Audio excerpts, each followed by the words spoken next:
નમસ્કાર મિત્રો, આપનું સ્વાગત છે લિયો ઇંગ્લિશ હબના આજના લેક્ચરમાં. અને આજે આપણે જોવા જઈ રહ્યા છીએ રાઇટિંગ અને સ્પીકિંગની પ્રેક્ટિસ. અને આ પ્રેક્ટિસમાં આપણે એક ટોપિક છે જે આપ ટાઇટલ જોઈ શકો છો આપની સ્ક્રીન ઉપર, અમે દિવાળી કેવી રીતે ઉજવીએ છીએ એના વિશે આપણે ચર્ચા કરીશું.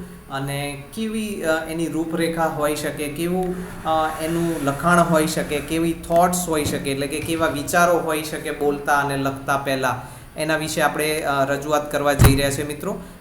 તો 3 પેસેજ છે ટોટલ. આજનો લેક્ચર હંમેશાની જેમ ખૂબ જ ઇમ્પોર્ટન્ટ છે. ક્યાંય પણ સ્કીપ ના કરતા, અને અમારી ચેનલ સબસ્ક્રાઈબ ના કરી હોય તો પ્લીઝ સબસ્ક્રાઈબ કરી દેજો. તો મિત્રો આવો આગળ વધીએ. આપણે જે વિવિધતાવાળું આપણું અંગ્રેજી લખવા અને બોલવાનું આપણે જે નક્કી કર્યું છે એ સફર ઉપર આપણે આગળ વધીએ. અને તમે જોઈ શકો છો 3 પેસેજમાંથી જે પહેલો જ પેસેજ છે તમારી સ્ક્રીન ઉપર, અને એ પણ તમે નોટ કરવાનું છે, તમે નોટ કરી શકો છો. જે મિત્રો નવા છે આપણી ચેનલ ઉપર, કે આ વિડીયો પહેલી વાર જોઈ રહ્યા છે આપણી ચેનલનો, એમને વિનંતી કે કેવી રીતે શીખવાની શરૂઆત કરવી આપણી ચેનલ ઉપર, એ ખાસ મહત્ત્વનું છે. આપણી ચેનલ ઉપર તમે પ્લેલિસ્ટ ઉપર જઈ શકો છો, પ્લેલિસ્ટ સેક્શનમાં આપણી ચેનલના, અને એમાં 3 ભાષાઓમાં આપણે અંગ્રેજી શીખવાડીએ છીએ, ગુજરાતી, હિન્દી અને અંગ્રેજી. એમાંથી તમે જે પણ ભાઈ કંઈ ભાષા શીખવા માગતા હોય એમાં તમે એ પ્લેલિસ્ટનો ઓપ્શન તમે સિલેક્ટ કરો, અને એ પ્રમાણે લેક્ચર 1થી શીખવાનું શરૂ કરો. આજનો લેક્ચર, ભલે તમે લેટેસ્ટ લેક્ચર પણ તમે સબસ્ક્રાઈબ કર્યું હશે એટલે તમને નોટિફિકેશન મળતા જ હશે. નવા લેક્ચર્સ ભલે તમે જુઓ, પરંતુ તમારા માટે મહત્ત્વનું એ છે કે તમે શીખવાની શરૂઆત લેક્ચર નંબર 1થી કરો. એક દિવસ માટે એક લેક્ચર રાખો તમે તૈયારી કરવા માટે, એને રિવાઇઝ કરો વારંવાર, એને સમજો. કોઈ પણ ક્વેરી હોય તો મને કમેન્ટ કરો, હું ચોક્કસ તમને એનો જવાબ આપીશ. બીજા દિવસે બીજો લેક્ચર તમે લેક્ચર નંબર 2, લેક્ચર નંબર 3 એવી રીતે સબસિક્વન્ટલી તમે અનુક્રમે લઈ શકો છો. તો તમને ખૂબ જ સારું, પદ્ધતિસરનું, શરૂઆતમાં બહુ જ સિમ્પલ વસ્તુઓ આપણે શીખ્યા હતા શરૂઆતના લેક્ચર્સમાં, એટલે કદાચ એવું લાગે કે આ તો બધું બહુ સહેલું છે, પરંતુ બધું જ જરૂરી છે. પહેલું, બીજું ધોરણ, ત્રીજું ધોરણ જરૂરી છે. એન્જિનિયર બનવા માટે ડાયરેક્ટ જમ્પ ના કરી શકાય. એવી રીતે આપણું જે અંગ્રેજી બોલવાની વાત છે, અંગ્રેજીમાં વિચારવાની વાત છે, ઇફેક્ટિવ કોમ્યુનિકેશનની વાત છે, તો એ બધા જ માટે આપણે શરૂઆતથી જ ધ્યાન આપવું પડશે અને મહત્ત્વ આપવું પડશે. માટે જે તે પ્લેલિસ્ટમાં જઈને જે તે સેક્શનમાં તમે, જે તે ભાષાના સેક્શનમાં તમે લેક્ચર 1થી શીખવાની શરૂઆત કરો તો તમને ખૂબ જ સારું પરિણામ મળશે મિત્રો. અને હા, બીજું તમારે મહેનત તો કરવી જ પડશે. અહીંયા ઇન્વોલ્વમેન્ટ તમારું જોઈશે. જે પણ પ્રમાણે ઇન્સ્ટ્રક્શન્સ તમને મળે છે એ પ્રમાણે તમારે ફોલોઅપ લેવાનું છે. તો મિત્રો આવો આપણે આપણા પેસેજ તરફ પાછા વળીએ. અમે દિવાળી કેવી રીતે ઉજવીએ છીએ, એક જ ટેન્સ ચાલ્યો છે અને એનો જ ઉપયોગ કરીને વિવિધતાવાળા વાક્યો આપણે બનાવ્યા છે. After, while, double verb, in, before, આવા બધા જે નિયમો છે એનો ઉપયોગ કરીને પેસેજીસ તૈયાર કરીએ છીએ આપણે, ફકરા પેસેજીસ એટલે.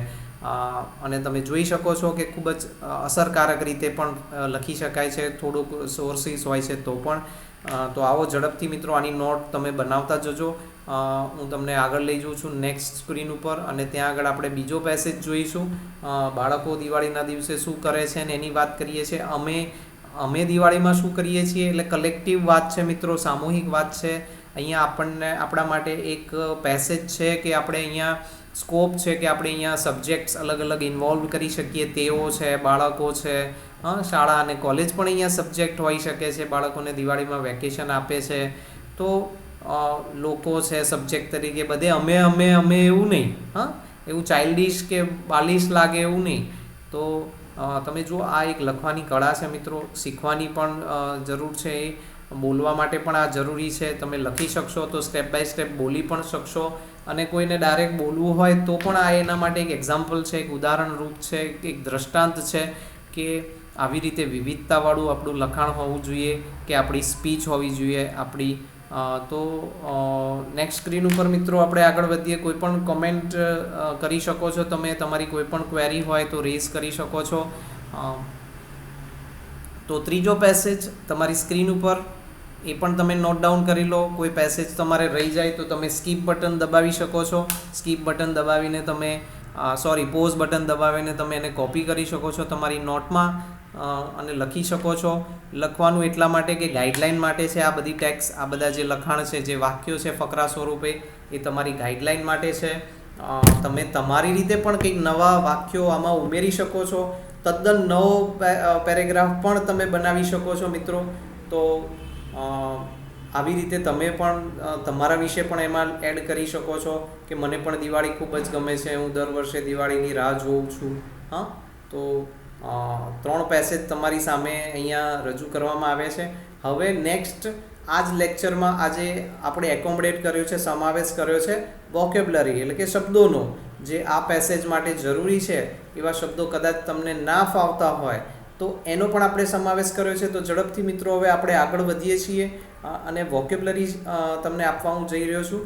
તો આપ જોઈ શકો છો આપની સ્ક્રીન ઉપર, અને એક એક કરીને શબ્દો અહીંયા રજૂ થઈ રહ્યા છે. તમે શબ્દો પણ તૈયાર કરી લો.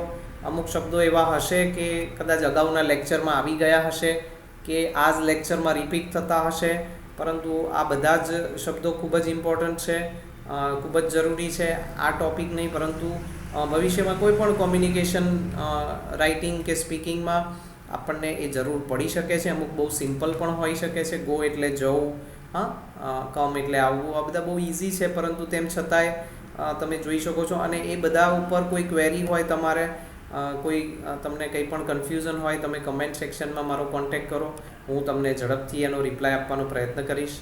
તો પોઝ બટન પ્રેસ કરતા રહેજો મિત્રો, હું ઝડપથી આગળ વધું છું. તો શબ્દોનું બીજું લિસ્ટ પણ આપ આપની સ્ક્રીન ઉપર જોઈ રહ્યા છો.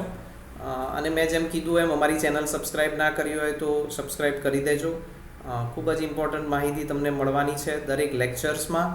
અને જે વ્યુઅર્સ નવા છે એમના માટે ફરીથી વિનંતી કરીશ કે જે તે પ્લેલિસ્ટમાં જાઓ, તમે જે તે ભાષા તમારે શીખવાની છે, જે તે ભાષામાં શીખવાનું છે, એ ભાષામાં અંગ્રેજી શીખવાનું છે તમારે, એ ઓપ્શન તમારો વિકલ્પ પસંદ કરો અને લેક્ચર નંબર 1થી શીખવાનું શરૂ કરો. અને એક દિવસ માટે એક જ લેક્ચર ધ્યાનમાં લો, એને વારંવાર જુઓ. નોટ્સ બનાવી હોય તો નોટ્સનું રિવિઝન વારંવાર કરો, અને બીજા દિવસે બીજો લેક્ચર કે ત્રીજા દિવસે ત્રીજો લેક્ચર, એવી રીતે તમે આગળ વધો મિત્રો. તો ખૂબ જ સારું તમને એની પરિણામ જોવા મળશે. ત્રીજું લિસ્ટ આપણે જોવા જઈ રહ્યા છીએ આપની સ્ક્રીન ઉપર, અને એમાં પણ કેટલાક શબ્દો અહીંયા છે, તો તમે એને પણ નોટ ડાઉન કરી લો. કોઈ ઉચ્ચારમાં ક્યાંય પણ કંઈ તકલીફ હોય તો મને જરૂર તમે કોમેન્ટ સેક્શનમાં લખો. જોઈ શકો છો તમે મિત્રો કે એક એક કરીને આપણે દરેક જે શબ્દોને વણી લીધા છે, જે જરૂરી છે આજના ટૉપિકમાં અમે દિવાળી કેવી રીતે ઉજવીએ છીએ એના માટે જે જરૂરી છે એ બધા જ શબ્દો આપણે કવર કરવાનો પ્રયત્ન કર્યો છે. તો તમે એ બધા જ નોટ ડાઉન કરી લો. અને એક તૈયારી કરવાની એક રીતની હું તમને વાત કરું મિત્રો, તો તૈયારી એવી રીતે કરી શકાય કે તમે વારંવાર રિવિઝન કરો, અને જ્યારે તમને એમ લાગે કે હવે તૈયાર થઈ ગયું છે તો જોયા વગર લખવાનો ટ્રાય કરો. ગમે ત્યારે તમે તમારો સેલ્ફ ટેસ્ટ લો, જોયા વગર લખો, એ જ ખરેખર આવડ્યું કહેવાશે. તો હું આશા રાખું છું મિત્રો કે આજનો ટૉપિક જે ટેક્સ્ટ તમને મળી છે, સાથે સાથે શબ્દોનું જે ભંડોળ તમને આપવામાં આવ્યું છે, એનો ઉપયોગ કરી અને અગાઉના લેક્ચર્સમાં જે રૂલ્સ રેગ્યુલેશન્સ આપણે શીખ્યા છીએ એ બધાની જ મદદથી તમે આનું ટ્રાન્સલેશન કરી શકશો. હાલ ટ્રાન્સલેશન કરી શકશો તો ભવિષ્યમાં આપણે સ્ટેપ બાય સ્ટેપ બોલતા અને અંગ્રેજીમાં વિચારતા પણ શીખવાનું છે, અને કરીશું જ. તો મિત્રો આજે જોડાવા બદલ આપનો ખૂબ ખૂબ ધન્યવાદ. અમારી ચેનલ સબસ્ક્રાઈબ ના કરી હોય તો પ્લીઝ સબસ્ક્રાઈબ કરી દેજો. અમારા વિડીયોઝને લાઇક અને શેર પણ જરૂર કરજો. Thank you very much guys four joining us today.